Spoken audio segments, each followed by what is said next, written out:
ओम नमः शिवाय। दोस्तों आज हम आपको बताएंगे शिव पुराण श्री रुद्र संहिता के तृतीय खंड के अध्याय 52 की कथा, जिसमें भगवान शिव का आवास गृह में शयन बताया गया है।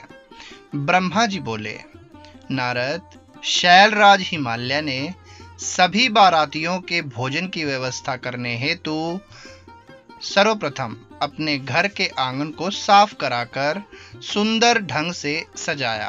तत्पश्चात गिरिराज हिमालय ने अपने पुत्रों मैनाक आदि को जनवासे में भेजकर भोजन करने हेतु सभी देवी देवताओं, साधु संतों, ऋषि मुनियों, शिवगणों, देवगणों सहित विष्णु और भक्तवत्सल भगवान शिव को भोजन के लिए आमंत्रित किया। तब सभी देवताओं को साथ लेकर सदाशिव भोजन करने के लिए पधारे। हिमालय ने पधारे हुए सभी देवताओं एवं भगवान शिव का बहुत आदर सत्कार किया और उन्हें उत्तम आसनों पर बैठाया। अनेकों प्रकार के भोजन परोसे गए तथा गिरिराज ने सबसे भोजन ग्रहण करने के पश्चात प्रार्थना की। अनेकों प्रकार के भोजन परोसे गए तथा गिरिराज ने सबसे भोजन ग्रहण करने की प्रार्थना की। सभी बारातियों ने तृप्ति के साथ भोजन किया तथा आचमन करके सब देवता विश्राम के लिए अपने अपने विश्राम स्थल पर चले गए।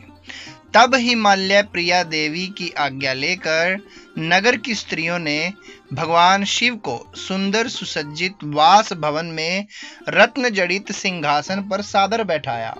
वहां उस भवन में सैकड़ों रत्नों के दीपक जल रहे थे। उनकी अद्भुत जगमगाहट से पूरा भवन आलोकित हो गया था। उस वास भवन को अनेकों प्रकार की सामग्रियों से सजाया और संवारा गया था। मोती मणियों एवं श्वेत चंवरों से पूरे भवन को सजाया गया था। मुक्ता मणियों की सुंदर बंधनवारें द्वार की शोभा बढ़ा रही थी।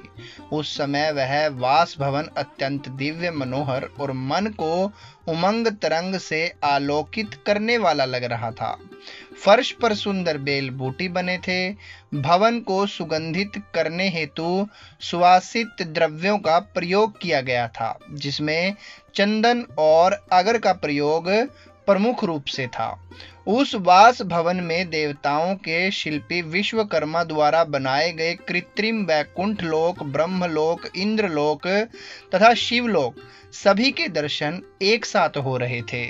इन्हें देखकर भगवान शिव को बहुत प्रसन्नता हुई। वास भवन में बीचों बीच एक सुंदर रत्नों से जड़ा अद्भुत पलंग था। उस पर महादेव जी ने सोकर रात बिताई।